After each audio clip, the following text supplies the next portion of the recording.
Warning, this video is intended for adult collectors. It contains plastic collectibles, questionable opinions, and the guy that won't leave Scott McNeil alone. You have been warned. This is Random Review. Before we begin, thank you very much to RECR for becoming a patron over at patreon.com/TJOmega. If you'd like to do the same, please go over there. I give you a little heads up on videos, give you a little sneak previews, and maybe a review request if it's high enough. There's a few things, and I'm working on more. I'm trying to bring even more to my Patreon campaign because I want to give as much back as I can. So, with that said, I do think it is legally required of me to discuss Kingdom Dinobot. I don't think there's any way I can't and not get in trouble at some point. So, yeah, let's dig into my backlog of reviews, items that I have not gotten around to actually showing off, and we will discuss our favorite Raptor. So, as you can see, he is a Voyager class figure in the Kingdom line, appropriately so. And he is a much more realistic Velociraptor than we are accustomed to out of the Transformer line. I say realistic knowing full well that he has these big bronze boobs at the front of him, but we're going to, for now, we're going to ignore obvious robot mode junk that's visible in this mode, and we're going to focus on some of the positives here. So the idea behind a lot of the Kingdom Beast Wars beast modes is to be more realistic than the original toys were, and that's kind of what they've gone for on the Raptor. He's, aside from just, he doesn't have any, well, let me put it this way, as realistic as they can while still being true to the character. Because obviously a Velociraptor now would probably have feathers on it. Here, he's just the straight-up lizard, very much the Jurassic Park-style Velociraptor that they were trying to emulate from the beginning. And for what he is, I think he's actually quite cool. So, if we look at him, he is pretty well done in this very pale brown plastic. And it's a little bit hard to pick up on, but all throughout his beast mode, across his legs and his body, there is that grayish paint, giving him the traditional Dinobot lines. I wish the brown was just a little bit richer and just a little bit brighter to make those paint apps pop a little bit more and to bring them a little bit closer to the animation model. And that seems to be just something they're doing in Kingdom because, of course, when we saw the Netflix Cheetor, much more vivid, much closer to what I would expect out of like a Beast Wars homage line. This one going more, again, a more realistic tone, so he tends more to the gray. Beyond that, though, I think he looks quite well. His sculpting has a ton of scaly, wrinkly textures. You get that look of leathery skin all over him. I do like the face. I'm going to bring in the focus a little bit here. There we go. The eyes are a little bit manic, admittedly. But I do like all the individually painted teeth. The tongue inside has been painted as well, so you feature in all those details. We look down below, we're starting to see a lot of robot junk. We can't ignore it much longer here, can we? My disappointment in the paint apps is the claws are unpainted, which looks a little bit weird here. And like, especially when like the claws are such a prominent feature, like the talons are such a prominent feature on a Velociraptor. To go completely bare with them is a little bit disappointing, but deco-wise, that's about my only issue. We will get to another deco issue once we get to the robot mode, but for now, we are talking about the beast mode. So, of course, the big to-do about this beast mode is how much robot mode bit is exposed. You can see his head peeking through right there at the base of the tail. Obviously, his robot mode legs are just making up the base of the beast. And what I say to that is, have you ever seen the first toy? The original Beast Wars Dinobot was so much worse about this. I'm just happy it's an improvement over that. Even the Masterpiece kind of struggled with what to do because, let's be honest, Dinobot's a fairly impossible design to get both modes right because the animation cheated it so much. So you can only go so far, you can only do so many things. So at the retail level, I'm perfectly okay accepting what it is. He has feet on his butt and these big bronze balls stuck in his chest. Let's just appreciate it for the good parts that it does without kind of hampering on all of those little things. But let's be frank, it's undercarriage, and undercarriage in Transformers is always going to be ugly. So the other to do was the downward angle of the hands. This again goes toward the fact that he's designed to be a more realistic raptor, and the hands being in a more relaxed position is just kind of how they're depicted. It's how they've been naturally found as fossils. So that's what they do. Play-wise, expression-wise, yes, it's very limiting. I would have liked to have seen one extra hinge in there so I could have done whatever I want with the hands, but it is what it is. It does mean we do have universal joint here at the shoulder. The elbow works, and the wrist is ball jointed, so you do get a few things that the hands can do. You know, you can kind of you can get him up to the face, so you can actually have him doing a few little, like, you can do kind of like a Velociraptor, to bring back a super old meme, and that would give you a little bit more of a expression you can do with him. And then of course the jaw does open and close as demonstrated. The head also does move up and down. It does get weird, but you can actually adjust it if you would like. And then the legs, unfortunately, it would break the image of the legs if you start moving them in and out, but you do have knees, you do have that. And because it is the hands of the robot mode, you can close the feet as well. So you do actually have quite a bit of posability. None that's going to get you any kind of crazy poses, but at the very least, your Raptor can be a little bit more expressive. And frankly, it's way more articulation than previous Dinobots have had in beast mode. But we're not here for the beast mode. We are kind of are, but we're here for the robot mode as well. So let's get that out of the way. First off, the tail has to come off because that's going to be his weaponry. Now, can I remember how to do this on the first try? Because I've only transformed this toy so many times. I'm going to start by getting these legs out of the way so I can have room to get these legs out. This is all a weird accordion of parts and tabs. So these untab that from this central spinal thing. There we go. You can get that out of the way, lower those down, and then close up the shins like so. And we'll go ahead and finish by flipping out the heels of the feet. And that's going to be ready once we're in robot mode now. So we'll spin that around. And look, already half of him done. The masterpiece, I wouldn't even be done like with step 2 by now. So I'm going to move the beast mode head down, get it ready for its position. All of this needs to unfold. This is going to end up on his back, this of course being his actual head. And then these parts here. So I need to open these panels up. And that will let us start manipulating the legs into their arm positions. Move those down like so. So the head's going to move back here. This tab is going to go into the back of the dinosaur head. So we'll go ahead and close that into its position.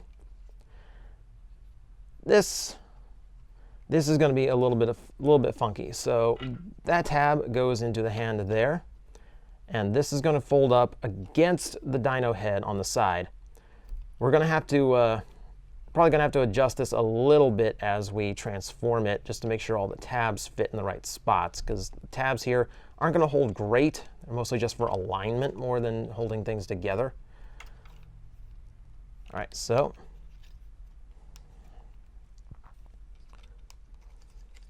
hang on, we got to get those out of the way now that I think of it. Told you I wasn't going to get it right. Told you.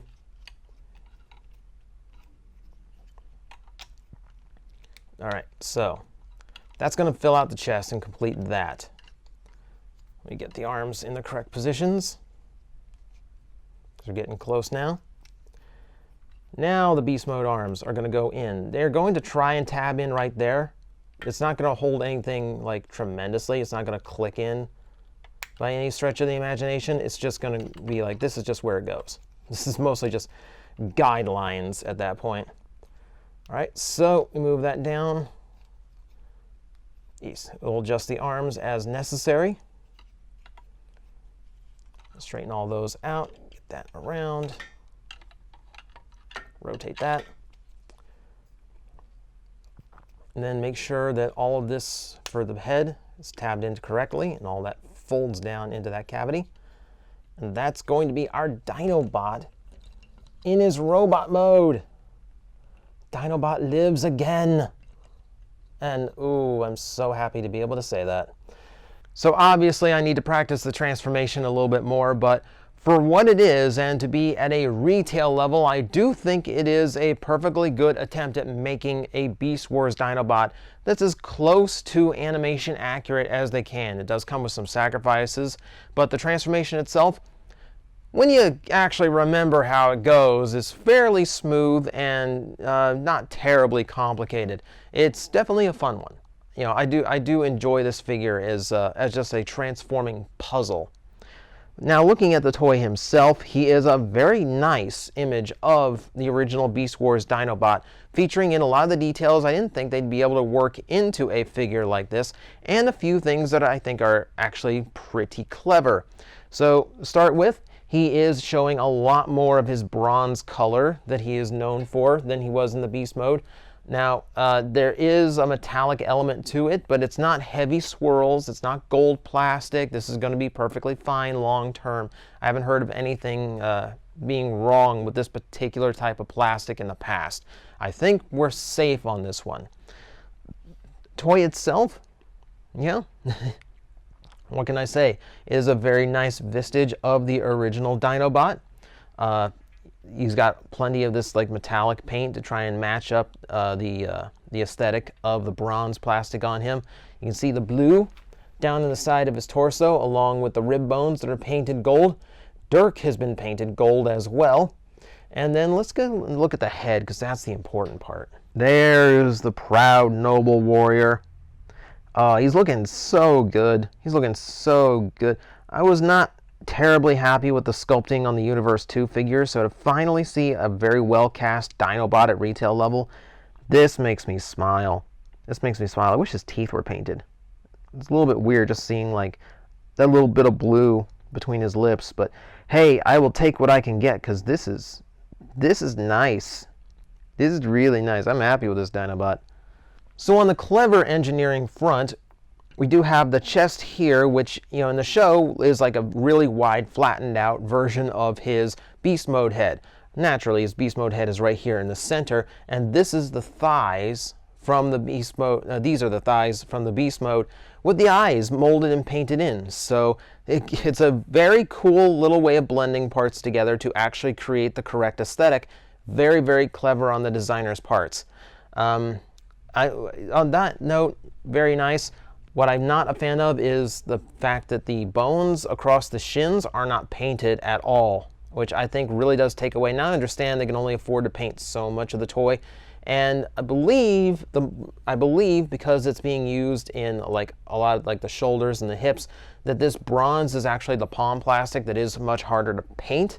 So an unfortunate sacrifice in what could have been on this figure. Proportionally, I'm happy with it. He's long-armed, but Dinobot is kind of long-armed in the show. Of course, he does have a little bit of a backpack. Not terrible. He doesn't look bloated like the Masterpiece toy does.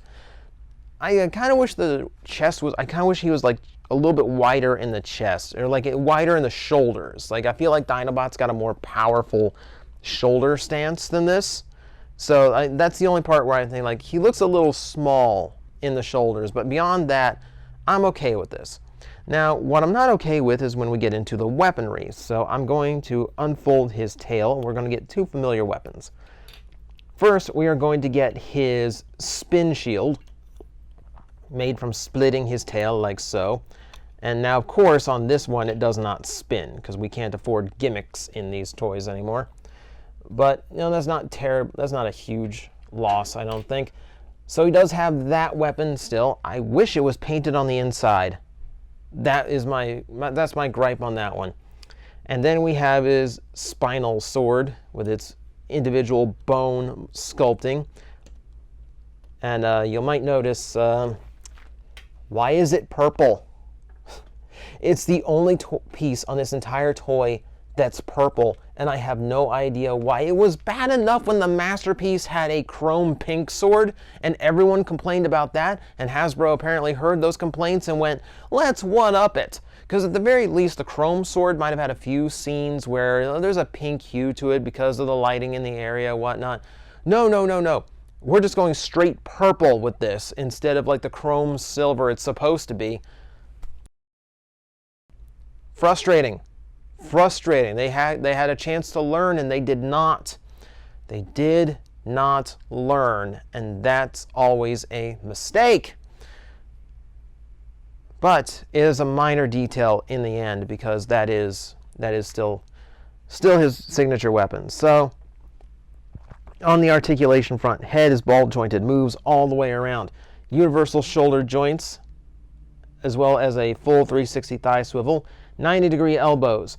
We have a wrist swivel, as well as a bend in the wrist. It's a left and right bend, which is not good for a swordsman like Dinobot. I really wish it was a vertical one, but hey, we'll take what I can get. Waist joint works 360 degrees, universal hips, moving all the way around, thigh swivel right up there at the socket. Knees, 90 degrees, ankle tilts, and adjustable feet and ankles. Beautiful level of articulation. Absolutely doing Dinobot justice. Outside of that one thing with the wrists, yeah, he is a perfectly fine, posable figure with a lot of range and personality to him. And that, I believe, is going to be my review of Dinobot. He is an exceptionally nice figure, and at retail level, about as good as I think we could expect of the classic warrior, without being like a red figure that can't transform, at least if you're after show accuracy. Yeah, aside from he's missing some paint apps and a little bit of articulation issue, I don't really find a terrible amount to complain about. He's an exceptionally solid figure, fun transformation, and I do think a worthy representation of possibly the most popular character in Transformers, certainly the most in Beast Wars. So yeah, if you've been sitting on it, don't. If you see it, have faith. He is exceptionally nice, and yeah, I will let the video speak for itself, and the rest is silence.